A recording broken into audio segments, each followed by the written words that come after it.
ಈಗ 3-3 ಉಪಚುನಾವಣೆಯಲ್ಲಿ ಕಾಂಗ್ರೆಸ್ ಸುಮ್ಮನಿರಪ್ಪ, ಯಾಕ್ರಿ ನೀವೇ ಗಲಾಟೆ ಮಾಡಿ, ಸ್ವಲ್ಪ ಇತ್ತ ಹಿಡಿಯಪ್ಪ, ಬಾ ಹಿಡ್ಕೊಂಬ. ಇವತ್ತು ರಾಜ್ಯದಲ್ಲಿ ನಡೆದಂತ ಉಪಚುನಾವಣೆಯಲ್ಲಿ 3-3 ಕಾಂಗ್ರೆಸ್ ಜಯಬೇರಿ ಹೊಡೆದಿದೆ. ಸಂತೋಷ, ಗೆದ್ದವರಿಗೆಲ್ಲ ಶುಭಾಶಯ.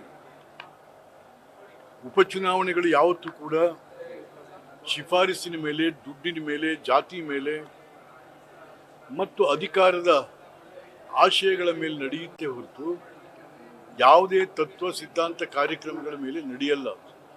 ಎಲ್ರಿಗೂ ಗೊತ್ತಿರುವಂಥ ವಿಚಾರ. 3 ಚುನಾವಣೆ ಕಾಂಗ್ರೆಸ್ ಗೆಲ್ತು ಅಂದ ತಕ್ಷಣನೇ ಸಿದ್ದರಾಮಯ್ಯನವರು ಅವ್ರ ಮೇಲಿರ್ತಕ್ಕಂಥ ಆಪಾದನೆಗಳಿಂದೇನು ದೂರ ಆಗಲ್ಲ. ಇದು ಅವೆಲ್ಲ ಇದ್ದೇ ಇರ್ತವೆ. ಮೂಢ ಆಪಾದನೆಗಳಿರ್ಬೋದು, ವಾಲ್ಮೀಕಿ ಹಗರಣ ಇರ್ಬೋದು, ಮತ್ತೆ ಇನ್ನೊಂದು ಹಗರಣ ಇರ್ಬೋದು. ಈ ಹಗರಣಕ್ಕೆ ಇದು ಉತ್ತರ ಅಲ್ಲ, ಹಗರಣಗಳಿಗೆ ಉತ್ತರವಲ್ಲ ಈ ಉಪಚುನಾವಣೆ. ಹಾಗಾಗಿ ಯಾರು ಬೀಗಬೇಕಾಗಿಲ್ಲ, ನಾವು ಗೆದ್ಬಿಟ್ಟು.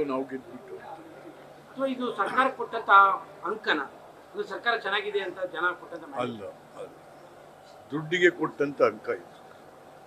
ಆಮೇಲಿಂದ ಹಲವಾರು ರೀತಿಯಲ್ಲಿ ಏನು ಒಂದು ರಾಜ್ಯದ ಪ್ರಗತಿಗೋಸ್ಕರ ಏನು ಕೊಟ್ಟಿರುವಂಥದ್ದಲ್ಲ. ಅಲ್ಲಿಗೆ ಮೂಢ ಹಗರಣ ವಿಚಾರ ಇರ್ಬೋದು, ವಾಲ್ಮೀಕಿ ಹಗರಣ ವಿಚಾರ ವರ್ಕ್ ಆಗಿಲ್ಲ ಅಂತ ಜನ ಅದನ್ನ ಸ್ವೀಕರಿಸಿದ್ರು. ಮೂಢ ಹಗರಣ ಮೈಸೂರಲ್ಲಾಗಿದೆ. ಮೈಸೂರಲ್ಲಿ ಯಾವ್ದಾದ್ರು ಉಪಚುನಾವಣೆ ಆಗಿದೆ, ಅದು ಆಗ್ತಾ ಇತ್ತು. ಈಗ ದೂರದ ಚನ್ನಪಟ್ಟಣ ಇರ್ಬೋದು, ಶಿಗ್ಗಾಮಿ ಇರ್ಬೋದು, ಅಥವಾ ಸಂಡೂರು ಇರ್ಬೋದು, ಅದು ಬಹಳ ದೂರದವರು. ಹಾಗಾಗಿ ಇದು ರಾಜ್ಯದ ಜನ ಗೊತ್ತಿದೆ ಏನು ಎತ್ತು ಹೇಗೆ. ಇದು ಎಲ್ಲ ಸರಿಗಿದೆ ಅಂತ ಹೇಳಿಕೊಟ್ಟಂತ ಮತ ಅಲ್ಲ ಇದು. ನಾವು ಕೂಡ ಬೈ ಎಲೆಕ್ಷನ್ ಫೇಸ್ ಮಾಡಿದವರು, ಹಾಗಾಗಿ ಬೈ ಎಲೆಕ್ಷನ್ಸ್ ಯಾವ ತರವಾಗಿ ನಡೆದಿರಬಹುದು.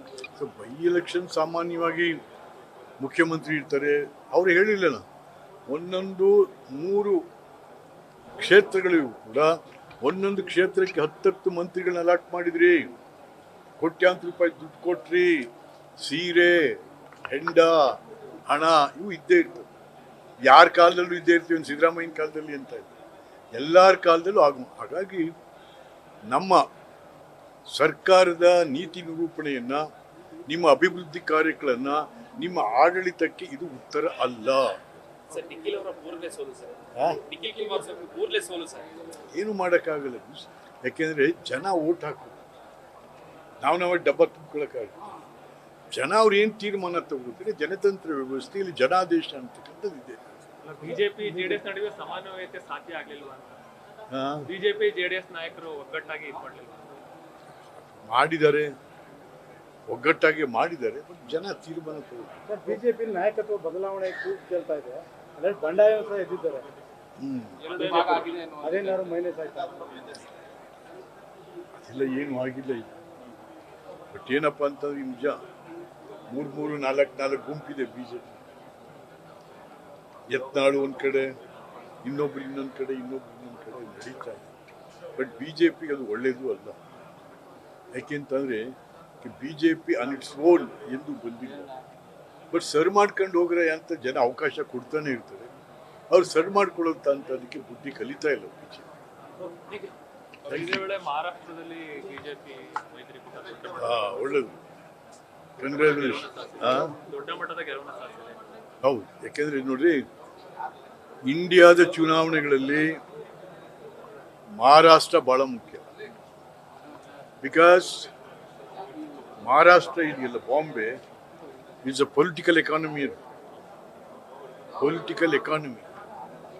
ಬಿಹಾರ್ ಅದೊಂಥರ. ಹಾಗಾಗಿ ಗೆದ್ದಿದ್ದಾರೆ. ಕಂಗ್ರಾಚುಲೇಷನ್ಸ್. ನ್ಯೂಸ್ ಫಸ್ಟ್, ನಿರ್ಭೀತಿಯಿಂದ ನಿಮ್ಮ ಪರವಾಗಿ.